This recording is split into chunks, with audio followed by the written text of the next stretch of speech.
Riptide flags. I live near Lake Michigan, and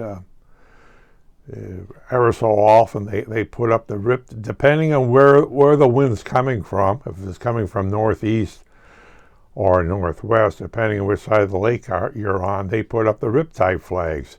And all the time, people still go swimming in riptide currents.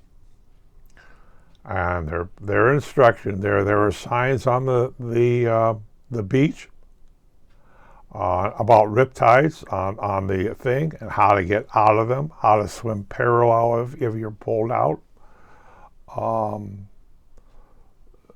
They're usually caused by sandbars. Water flows over the sandbar and lands in that thing, and they need a channel. That channel is your riptide, your rip current that goes around and pulls you out. And they tell you how to look for riptides. Discolored water says sand is being pulled, and if you see brown water, that means the sand on the beach is being pulled out, and that's your riptide. Do not go in that type of water. But people do that all the time. Drownings along Lake Michigan are still in the hundreds each year, because even with warning signs, and on beaches that don't have lifeguards. This past weekend, Labor Day, lifeguards are going home. They're no longer being employed. Usually what they are, and this is, what they are usually are students, lifeguard students for the summer. So around Labor Day, they go home. There are still people as the lifeguards, but along the U.S. coast, there are major riptides. I mean, really powerful stuff. Those big waves come in, and they have to go somewhere.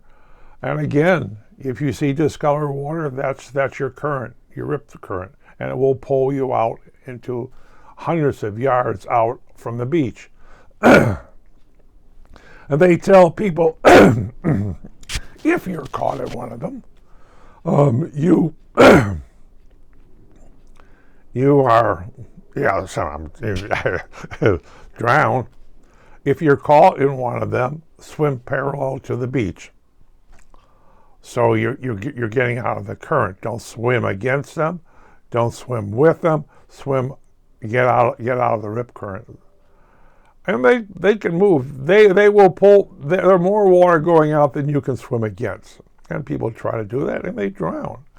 And they lose 1,000 people a year, even with the posted red flags.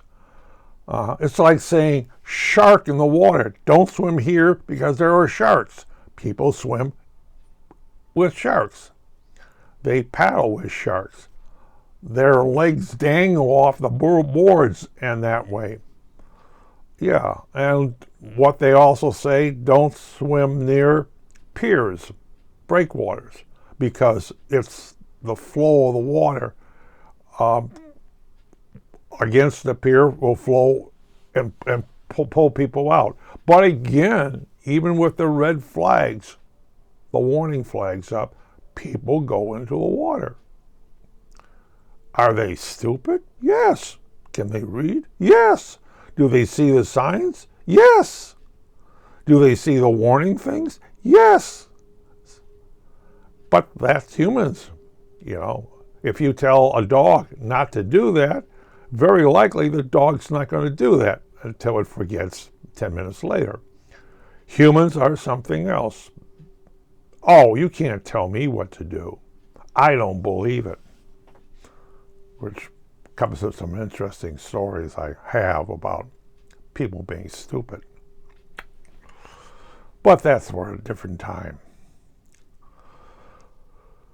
But again, they still expect to lose 1,000 people a year that don't understand riptides.